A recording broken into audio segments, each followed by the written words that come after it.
Good evening, welcome to Left, Right and Centre. I'm Vishnu. Shown behind me, the Mandapam, that is the G20 venue, and it's been a pretty remarkable day because despite a sense that it was not going to happen, India now does have, the world does now have a big agreement as far as G20 is concerned. It's called the New Delhi Declaration and it encompasses the views of the entire G20. There was a big concern that language as far as Ukraine would be a real problem, that language as far as Russia, Ukraine, that entire issue would not get thrashed out because of a hardline position taken by China and Russia on the one side and Western nations on the other. But astute diplomacy by India ensured that that was actually resolved. And it was resolved after 200 hours of negotiations which took place, and it got resolved, you know when? Last night. It's because of the resolution of this pressing issue, which has been one of the biggest problems in actually getting that G20 process to move forward, that we actually have this declaration which encompasses so much more. The African Union will now be a part of the G20. There'll be several other aspects of the G20 which we'll be talking about on this program as well. Also, a very special interview with the man of the moment, India's G20 Sherpa, Amitabh Kant.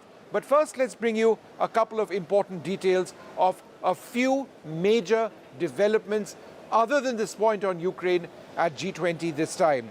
There has been 100% consensus on the Delhi Declaration. That's why it's taken place.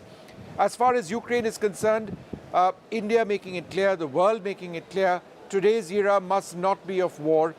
The African Union has become a permanent member of the G20. That's been welcomed by African Union nations. India's DPI, or Digital Payments Interface, has been integrated into a financial inclusion plan which has been given to G20 nations. There is implementation planned of a 2030 agenda for sustainable development. This is so very important because with global warming and climate change, a reality we cannot deny, and with the world falling well behind its targets as far as the Paris Agreement is concerned, these guidelines and goals are critical. More effective multilateral development banks and the promotion of equal and effective participation of women. हमारी teams के hard work से और आप सभी के सहयोग से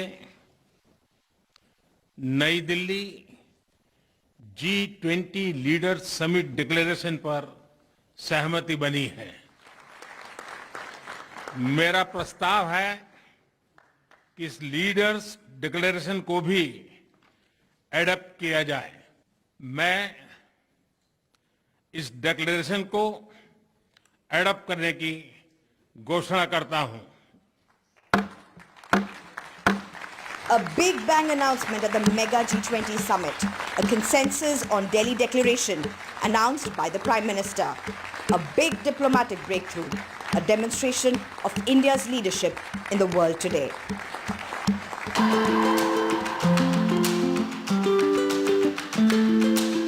A mega start of a mega meet. Bharat Mandapam all decked up to host the world's most powerful leaders. First to arrive, the Prime Minister himself. He received the guests with hugs and handshakes. Heads of states and chiefs of top global organizations such as the World Bank, the IMF, the UN and the WHO all greeted by Prime Minister Modi in the backdrop of the majestic Konark Wheel.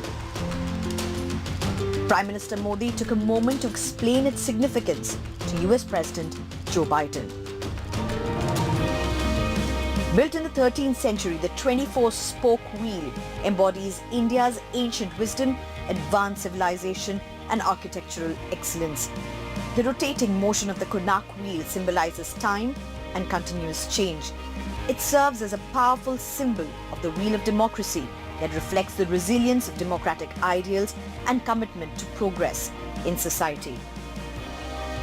As Prime Minister Modi kicked off the summit, the first big announcement. मैं African union के अध्यक्ष को G20 के स्थायी सदस्य के रूप में अपना स्थान ग्रहण करने के लिए आमंत्रित करता हूं। inclusion of 55-member African Union into the G20. India had pitched hard for African Union's inclusion and the United States supported the proposal. G20 under India's presidency has seen the largest ever participation of the African countries. Another unmissable image from the opening was Prime Minister's nameplate that said Bharat instead of conventional India. Well, joining us in a little while from now, we've got an entire panel with us. But before we actually get to that, let's go across to the special interview, the man of the moment, Amitabh Kant, what he told me in this exclusive interview a short while back. India's Sherpa at the G20, Amitabh Kant, joining us now. Thanks, Mr. Kant, very much for being with us. My first question to you, how did you manage to get several countries around the world to accept or understand the Ukraine-Russia issue? Well, Vishnu, this was about close to 200 hours of non-stop negotiations. And, the Bali para had broken down. We were struggling with it for 9 months. So in the SOFA talk meeting, we just took a plain screen and I scribbled down about 15 principles which we should follow. And then all the Sherpas joined in and gave their perspective on it, and all of them we took. Based on that, we did the first draft, and nobody expected this that we'll arrive at a consensus. Then on the first draft, we had a number of reactions. People were very pessimistic that we could ever arrive at a consensus on the Russia-Ukraine crisis because all multilateral, bilateral forums across the world have failed to arrive at a consensus during the last 1 year. Then from that first draft, we started with that comment. We went to the second draft, we went to the third draft. But I think after that, the bilateral meetings with each country, important thing was to draw the red lines of each country. We drew the red lines of each country, and then we worked on a draft, and then several rounds of negotiations, and with bilaterals with each Sherpa. But I think the important thing that really worked was that I was working in partnership with the Brazilian Sherpa, the South African Sherpa, and finally I got the Indonesian Sherpa together. So it became a joint proposal of 4 emerging markets. And then I roped in Mexico, I roped in Turkey, I roped in all the other Saudi. So all of them joined hands. And because there was so much of pressure from the emerging markets, because our concern was that for us, development, growth issues are far more important than the war issue. So finally, we then negotiated with G7 countries. We then negotiated with Russia. We then negotiated with China. And only last night, I think we gave them the final draft. We took it to the last minute, gave them the final draft. And at that Sherpa meeting, I've told them that this is the final draft, because I've discussed with you in over 200 bilaterals about 5 different drafts. This is the final document which we have produced, which is progressive, which is based on UN principles, UN charters. Either you take it or the deal drops. And I also told them that if anybody has an objection to this, your leader can go and talk to my leader, which is the Prime Minister. So I pulled the weight of the Prime Minister into this at that time. As the Sherpa, I pulled the weight of the Prime Minister. I said, I will not discuss anymore. I've done 200 rounds of discussion. And if your leader feels strongly about it, go and tell the Prime Minister of India. And my leader has given me the direction to do that. This is a perfect draft, and we've taken care of every country's concern. And it's very critical. We will not have a split para. We will not have a footnote. We'll only have a consensus. And that's how it worked. And today morning, all countries fell in line and they all joined and collaborated with us. So that has been the driving force. But I'll tell you the story on another day at greater length, because I have to just zip for another meeting.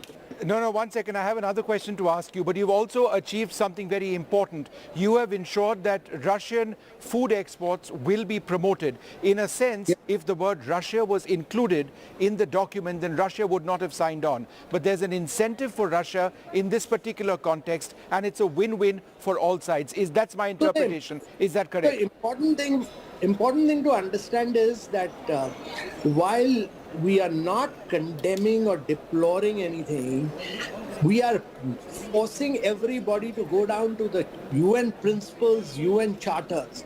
And we are saying that territorial integrity, sovereignty, political independence, and territorial acquisition is non-doable. So we are pinning down everyone, not merely Russia. It's very important that we recall Bali.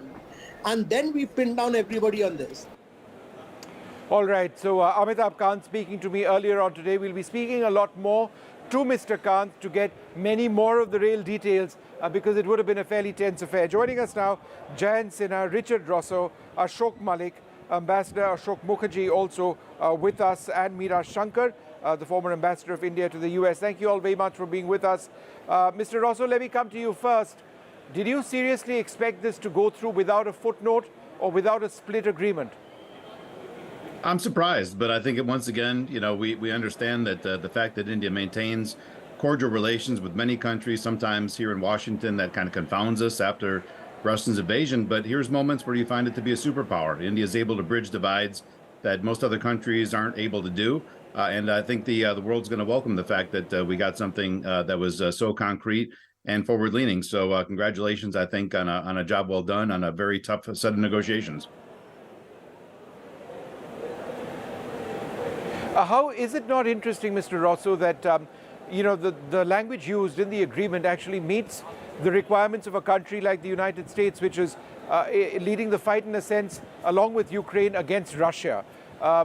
It meets your geopolitical requirements as well, but it also ensures that there is enough ground so that the basic issues of G20, and which is development, get addressed.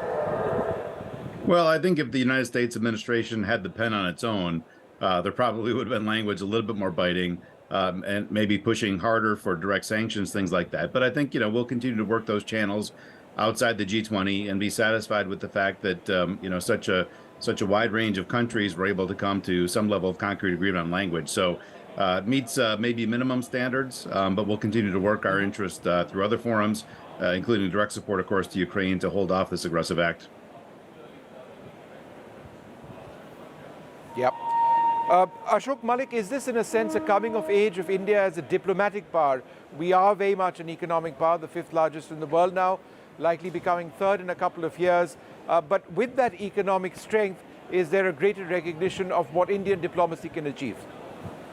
There are 3 points here, Vishnu. One, to agree with Richard Rosso, the world has moved on since last year. The situation in Ukraine has also moved on. The war remains as intense. The conflict remains as poised in a sense. But I think Indian diplomacy achieved a lot in finding language everyone could agree with, in criticizing the change of territorial boundaries by warfare, in saying this is not a time for war, but in not mentioning Russia by name. So it ticked a lot of boxes. Having said that, we must also recognize that the West and the US, in particular the US administration, wanted this G20 summit to succeed. And in a sense, they've recognized that this is the minimum India could do. This is the minimum that could be achieved. There was no point holding out for a maximalist position. And India and the US have worked together to achieve this. Now, coming to India being a bridge between various actors in the global political sphere who can't otherwise work together, I think you got one wonderful snapshot of that when you had Prime Minister Modi sitting between President Biden and Crown Prince Mohammed bin Salman. This G20 summit is important for the Delhi Declaration. Of course it is. I'm not discounting that at all. But quite honestly, the India, Middle East, Europe corridor that's just been announced is with support from the US is potentially transformative. And I think both India and the US, and these are the two big actors here, recognize they didn't want to jeopardize these big announcements by disagreeing on language. Because the language would not have resolved the war in case. The war will continue for many years to come. Absolutely. It would have been a mess had that been the case. Yeah. Gents, I think one of the biggest takeaways for me, the inclusion of the African Union as part of the G20 process.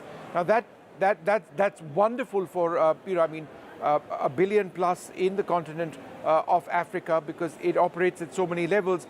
But I think it's also important because it makes India being synonymous with the global south. You're absolutely right. This has been, in fact, a historic G20 presidency. And as all the previous speakers have also mentioned, India has played a very delicate, very important balancing role across many different factions that now exist in the G20, and being able to glue all of that together to come out with what I think everybody will recognize as being perhaps the most profound and far-reaching set of decisions that have been made in a G20 declaration. Of course, the inclusion of the African Union is one of them, but I also want to draw your attention to the steps that have been taken on sustainability and climate finance. I personally have done a lot of work in that area, starting with the Sustainable Finance Summit in Addis Ababa, and we have always struggled with this whole issue of how sustainability is going to be financed, particularly as far as climate is concerned, because the resources and the technologies are in the global north, and the requirement is most immediate and most urgent in the global south.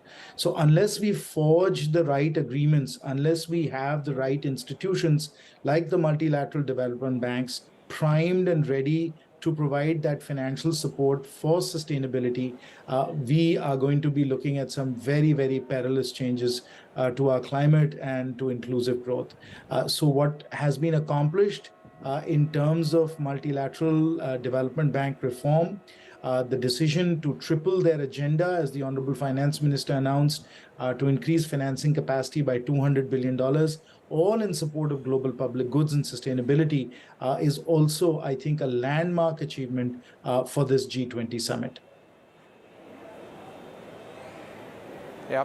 Ambassador Mukherjee, let's talk about technological transformation and the digital public infrastructure we have in India. It's something which is available to the rest of the world because India is willing to share that. And it's not just the technology back end, it's also the experience. Again, how is this something or an area which works for India and might work well for the G20? Well, for the first time, put the issue of digital public infrastructure. Ambassador Mukherjee, go ahead. Yeah. On the global agenda. You wanted me to speak? Yeah.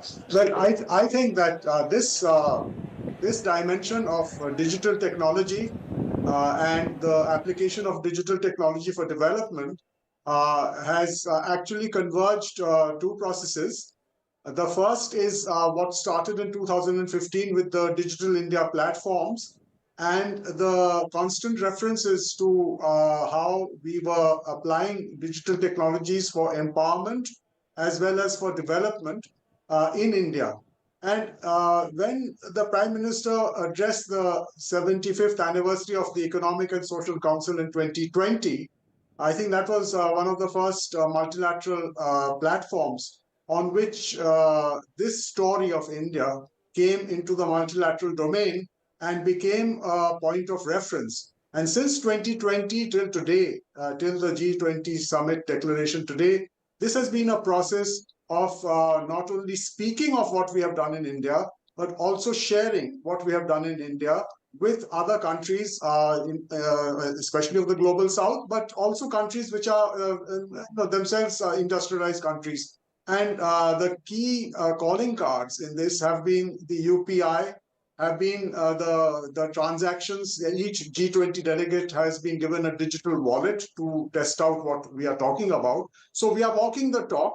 We are also sharing our experience. And I think that that's something that is very important as far as empowering and getting the voice of India in multilateral diplomacy using technology for development is concerned.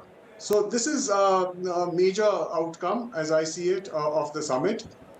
And of course, there's an agreement among the G20 for developing principles and a framework. And that's very important because at the moment, there is a gap in the global architecture on how these technologies should be used for governance and for development.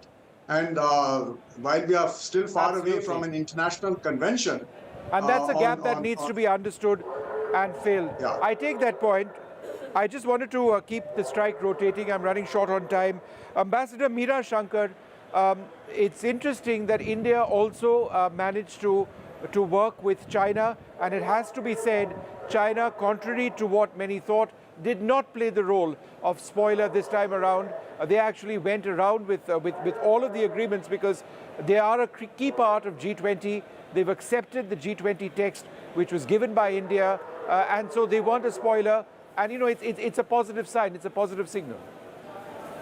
Yes, I think the India's ability to bridge the divide between the Western world on the one side and Russia and China on the other, I think has been a significant aspect of this G20. As far as China is concerned, I think once Russia came on board, I think China would have not wanted to be isolated and be the spoiler. We've seen this in the past also, that China quite often does not want to be the single country opposing.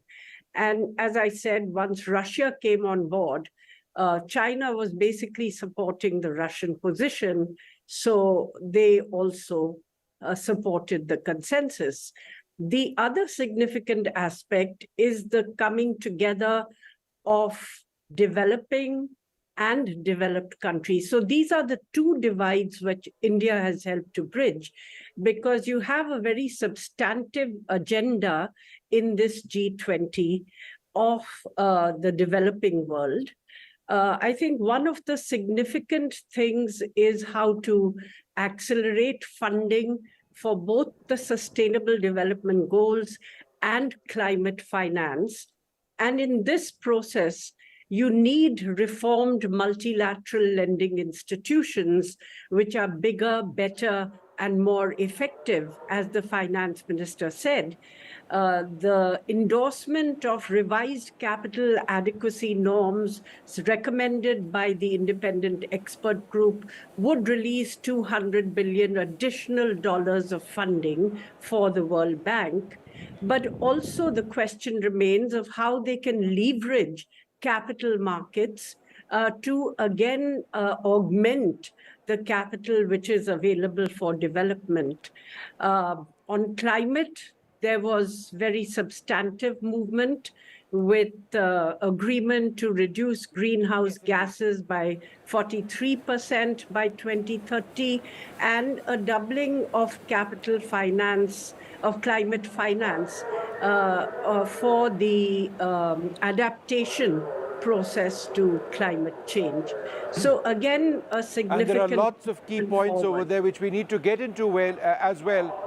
Absolutely. Very, very significant. Ambassador, I'm interrupting you now because I'd like to thank you all very much for being with us. I need to take a short break for two reasons. A, it started to pour where I'm sitting outside, and B, because I've got a lot more coming up in the next few moments.